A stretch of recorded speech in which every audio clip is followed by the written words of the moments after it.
Captain William Galbraith Rollo Stuart Bruce, greatest author of my generation, GAOMG. Want to go over I am the first and only known living direct descendant of Robert the Bruce, King of Scots, known living alive today.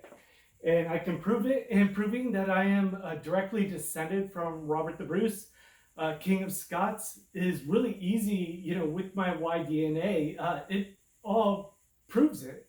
I mean, my Y-DNA, it does it. It proves it all for me. It doesn't matter how I look at my Y-DNA, how I give it to anybody or any program, from Y-Fold through family tree DNA.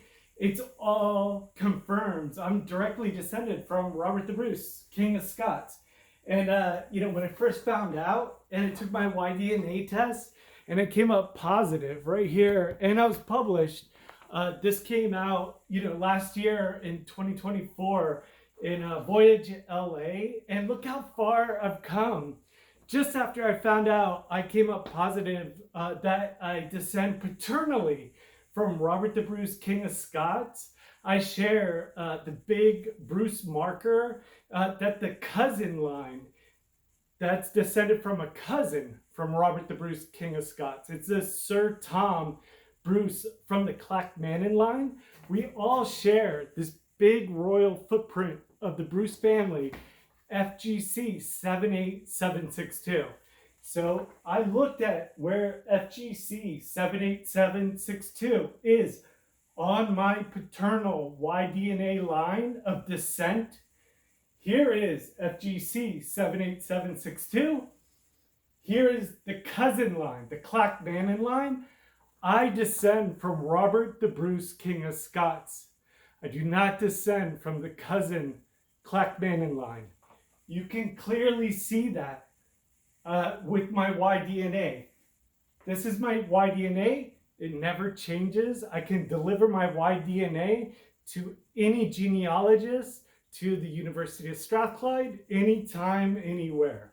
I am the first and only known direct descendant from Robert the Bruce, King of Scots.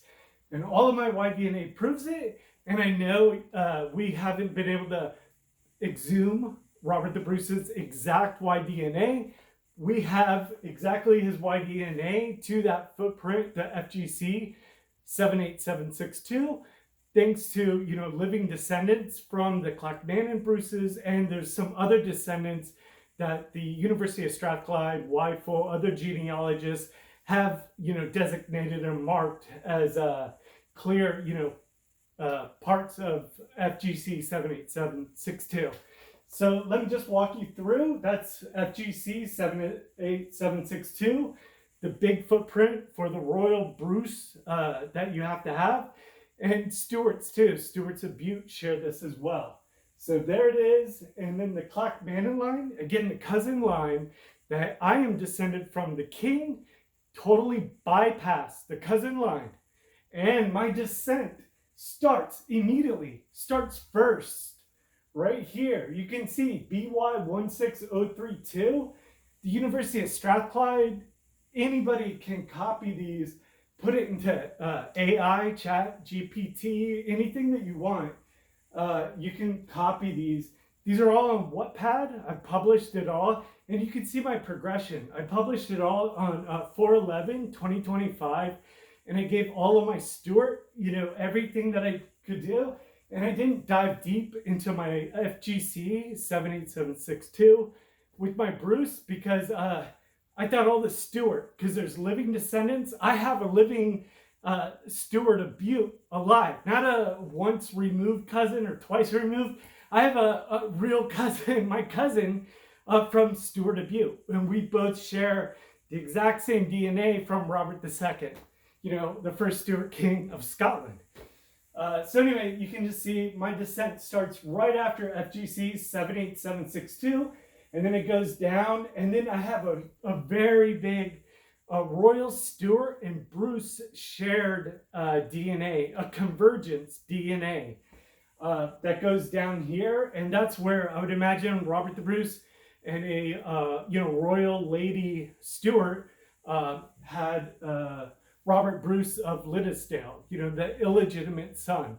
That Robert the Bruce, King of Scots, gave the lordship title and everything to his illegitimate son that died at the Battle of Dublin Moor in 1332, fighting for, David II, his half-brother, the King of Scotland. And then you can see it goes down right to, this is the crown jewel, the one that University of Strathclyde, all genealogists mark, that you have this FT34517 is the designated Robert the Bruce. That's what they've identified as his, SNP that you have to have from that FGC78762.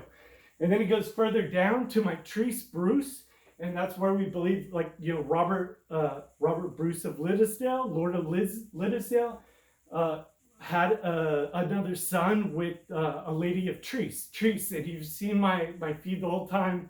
I'm always talking about this Treese Bruce intermarriage, and this is where it is. And then they had their son, and then it keeps going down and down to me presently. So it's all intertwined, and then it goes into, the grandson of Robert the Bruce, the Stuarts of Bute, and, everything that I've found out. There's all these fusion Y-DNA SNPs that I've located. And then I even did I just did it for, they dug up Richard III's body from The Lost King. You should watch that movie because I'm dealing with this. I was trying to send, my DNA to the University of Strathclyde to validate it, as I have already William Stuart of Fennock. You've probably seen my clips before, but I have his confirmed DNA, and I just need University of Strathclyde to validate it, and then it'll validate, everything that I have. But I have all these fusion SNPs. You can see this one right here, the BY1058. That's a huge royal SNP that Robert the Bruce and Royal Stuarts have. And this SNP is in Robert II, the grandson of Robert the Bruce. That's in his DNA. So not only do I share the same DNA with a descendant of Robert II, BY1179, and I have my own DNA that I share with Tim Stuart, descendant of William Stuart of Fennock, but I also have this BY1058 that is in Robert II, the first Stuart King of Scotland. It's in his paternal Y-DNA. So I have Robert II, the King, first Stuart King of Scotland, his paternal Y-DNA, and BY11979, my cousin, we share that DNA, and I have it in writing with Paul Thompson that we share that DNA, and I share, with Tim Stuart, William Stuart of Fennock's DNA. So all of that is just so amazing. But when I was watching that movie too, The Lost King, who's looking for Richard III, I was like, cool. Robert the Bruce in Normandy, he was intermarriage all the time with Alan Fitzflod.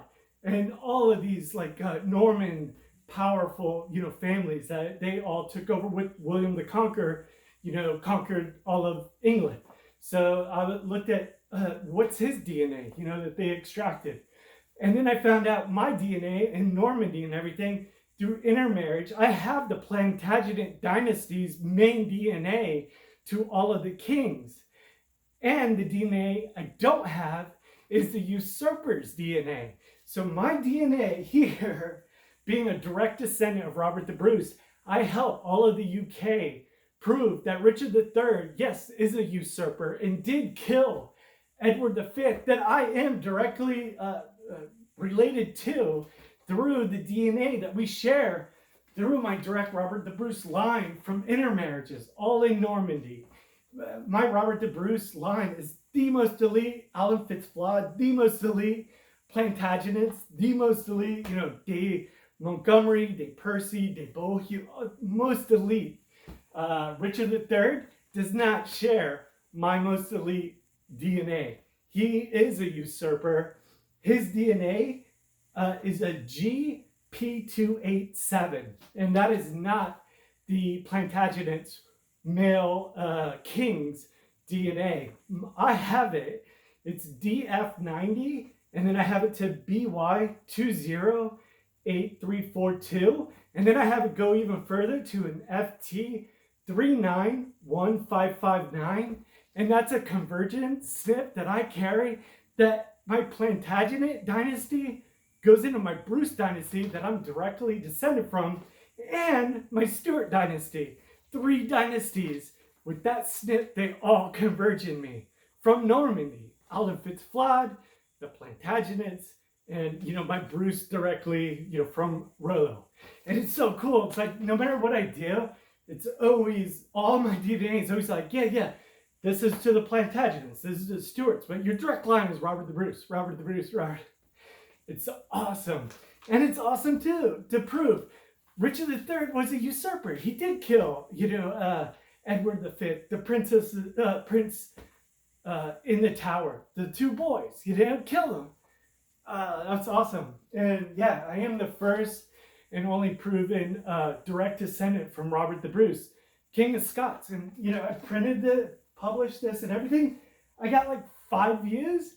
This is how excited everybody gets, proving I'm the first and only descendant. Ridiculous, dude. This is what, like, the establishment, the royal establishment is just gonna, like, keep their eyes closed. This is modern day technology. Like, what do you want? I'm the greatest author of my generation through my actions, through everything that I've done over 20 years. I've utilized all of this to write all my books, to connect them over 20 years, finish my 2nd trilogy. All of this goes together. You can't ignore technology and what I've done. You know, I'm coming to Scotland in just like 2 months, and I'm bringing my DNA and Robert the Bruce back home to Scotland. And all of this can't be ignored. I've published it. You can check it. Everybody check it. And I've got way more DNA. I'm done publishing. I've got so much more. I can take this. This one I stopped at FTD 8048. You think I stopped there, dude? I keep going down. I have another BY103228 confirms my direct descent from Robert the Bruce, unbroken. I don't branch off to any cousins, everything. I bypass the Clackmannans, and I keep going down. I have my very own Lord of Liddesdale SNP, my own, and my own Fennec from the Stuarts of Butte, from the Fennec line. Both of those keep going down just to me, unbroken. And I can prove this anytime, anywhere. Proving from FGC78762 that I'm a direct descendant of Robert the Bruce. This part was the easiest part. Going over before that and the whole Rollo, the U106 and the DF27, the Iberian, that's a part that, like, Alistar and I, like, got in a conflict because they are such ancient markers that everybody's like, it was old school. It's like you have to be one or the other. And they blend. There's convergence. There's fusions. I have 3 royal dynasties, and they all intermarriage. They're all the most elite. They're not going to marry with, you know, I mean, common people. They're going to all marry with the most powerful people, and their DNA is going to mingle, you know, through overflow, through fusions, through everything, you know. So, and all of my Y-DNA proves it, and I don't have to prove anything anymore. And I'm coming to Scotland soon, and I'm going to have so much fun. And Robert the Bruce is going to be there returning. And if Scotland wants to ignore that, you know, wants to be an ostrich, well, the lion's returning. Cheers.